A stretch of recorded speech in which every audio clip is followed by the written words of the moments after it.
मत्ती 21 बाब 23 आयत से 27 आयत तक।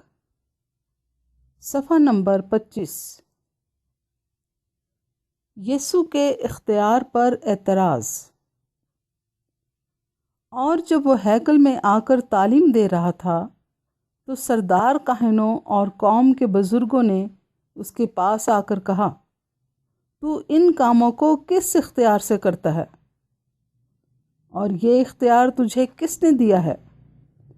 यीशु ने जवाब में उनसे कहा, मैं भी तुमसे एक बात पूछता हूँ। अगर वो मुझे बताओगे तो मैं भी तुमको बताऊंगा कि इन कामों को किस इख्तियार से करता हूँ। यूहन्ना का बपतिस्मा कहाँ से था? आसमान की तरफ से या इंसान की तरफ से? वो आपस में कहने लगे कि अगर हम कहें आसमान की तरफ से तो वो हमसे कहेगा, फिर तुमने क्यों उसका यकीन ना किया?